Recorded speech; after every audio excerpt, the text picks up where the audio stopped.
Picture this. It's the year 2001. The internet just crashed, the Twin Towers just fell, the whole world feels like it's on the edge of collapse. And somehow, in the middle of all that chaos, the most powerful people in Silicon Valley are whispering about a secret. Not a weapon, not a cure for a disease, a vehicle. A vehicle so revolutionary that Jeff Bezos, founder of Amazon, one of the smartest businessmen alive, saw it for the first time and laughed so hard he literally fell out of his chair. Steve Jobs flew across the country to see it in person. And John Doerr, the venture capitalist who funded Google, looked at this thing and said on the record that it would be more important than the internet. Cities, they said, would be redesigned around it. The car, they said, would become obsolete.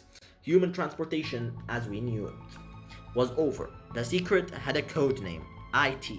And when IT finally launched to the world on December 3rd, 2001, almost nobody bought one.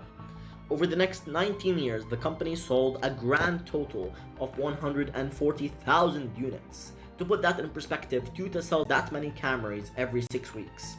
And the man who eventually bought the company, he died, riding one off a cliff into a river. This is the story of the Segway, the most hyped product in modern history, the invention that was going to change everything, and why it changed almost nothing.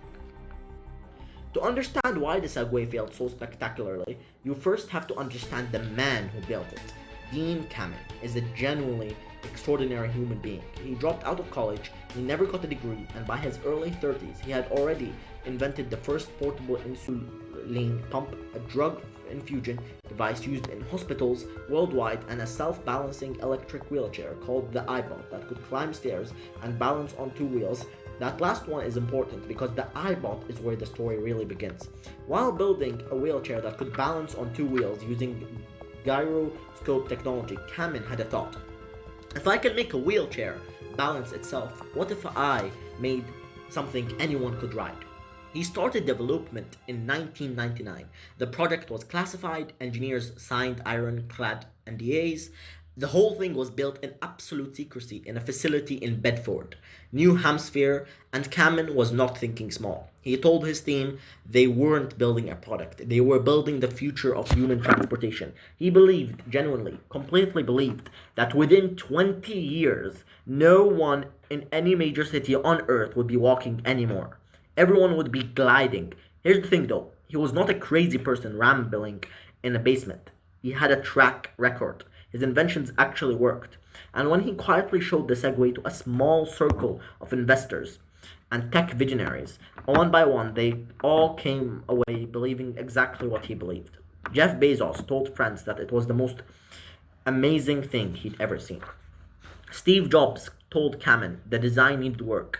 Jobs was Jobs. He was never purely complimentary, but he still said it was as big a deal as the PC. John Doerr wrote a check, a big one, and then someone leaked it.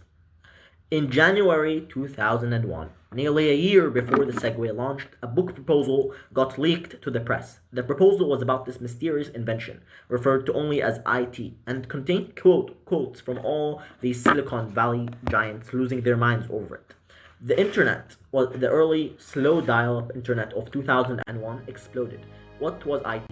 Was it a jetpack, a teleporter, a hoverboard? People were genuinely debating this. South Park did an entire episode making fun of the hype before anyone even knew what the thing was. And then, on December 3rd, 2001, Dean Kamen rode his invention onto the set of Good Morning America, and the world saw a scooter, a big, dorky, two-wheeled electric scooter with handlebars. The internet, which had spent a year imagining a jetpack, let out a collective, huh? To be fair, and this is important, the Segway was genuinely impressive engineering. It used 5 gyroscopes and 2 tilt sensors working together, thousands of times per second to keep you balanced. You just lean forward and it moved, lean back and it stopped. It felt like magic to ride, but it looked like something a mall cop would use, and it cost $5,000. $5,000. In 2001, money that's the equivalent of over $8,000 today for a scooter that couldn't go faster than 12 miles per hour. Kamen had projected selling 50,000 to 100,000 units in the first 13 months. By the end of 2003, 2 full years after launch, they had sold 6,000. The dream was already dying, and it was about to get much, much stranger. Here is a partial list of famous people who fell off segways on camera. George W. Bush, President of the United States, fell off one in front of press photographers at his family compound in Maine. Piers Morgan, the British journalist, fell off one, broke 3 ribs, and later said it was one of the most painful experiences of his life.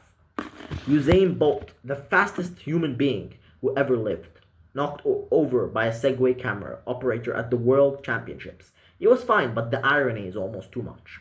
And Ellen DeGeneres just fell off one on her show.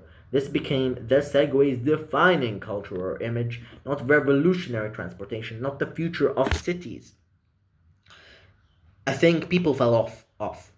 A punchline. Steve Jobs had actually warned Kamen about this before launch. He told him, all it takes is one high-profile person falling off and the image is ruined forever. Kamen didn't listen. Or maybe he just thought the technology was too good for that to matter. It wasn't. Cities started banning segways from sidewalks. They were too fast for pedestrians, too slow for roads. There were literally no infrastructure for them. No lanes, no parking, no charging stations. They weighed 80 pounds, so you couldn't carry them on public transit. You needed a garage just to store one. The Segway had been designed for cities that didn't exist yet, and the cities that did exist had no idea what to do with it.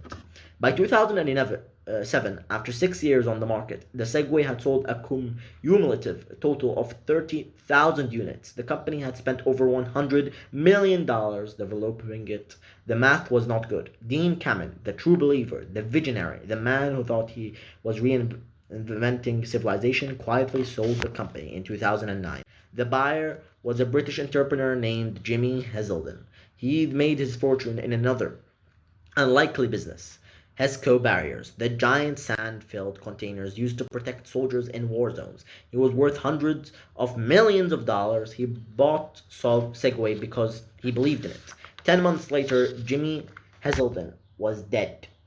He had been riding his Segway on the grounds of his Yorkshire estate. He went too close to the edge of a cliff overlooking the river wharf, and he fell in. He was 62 years old. The man who owned the Segway died on a Segway, off a cliff, into a river. The internet naturally did not handle this with grace. Here's the part of the Segway story that almost nobody tells. The Segway didn't actually disappear. After Heselden died, the company changed hands twice more. It was eventually acquired in 2015 by a Chinese startup called Ninebot, which is deeply ironic because Segway had literally been suing Ninebot for patent infringement right up until the moment Ninebot turned around and bought them. Under Ninebot's ownership, the company quietly reinvented itself. Forgot the big dorky two-wheeled PT. They launched smaller, cheaper, self-balancing scooters. They got into electric kick scooters. They became the backbone of the Lime and Bird scooter networks you see on every street corner in every city on Earth. You've probably ridden a Segway product, you just didn't know it.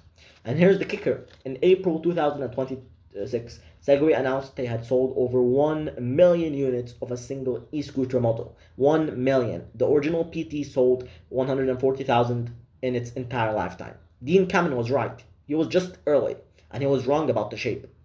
The future of urban transportation is electric. It is self-balancing. It is short-distance personal mobility. It's just a $300 kick scooter, not a $5,000 rolling platform for a small cop. He invented the future. He just couldn't sell it. The Segway story is one of the most fascinating business disasters in modern history. Not because the technology failed. The technology worked perfectly. It failed because of a price tag, because of a cultural moment, because of an image problem. That started the second it rolled out on Good Morning America, and the nation thought, that's it, because the man who brought it died on one, off a cliff, and because the world wasn't ready to look that dorky in public. But the ideas inside it, the gyroscopes, the self-balancing, the electric personal mobility, those ideas are everywhere now, in your city, on your street, in that Lime scooter you grabbed last weekend without thinking twice. Dean Kamen built the road. He just couldn't build the vehicle people actually wanted to drive on it. That's a dead end, but sometimes dead ends lead somewhere after all. If you like this, subscribe. Next week we're looking at the social network that launched 2 years before Facebook and had 9 times the users before one single decision killed it overnight. That story is even wilder than this one. See you then.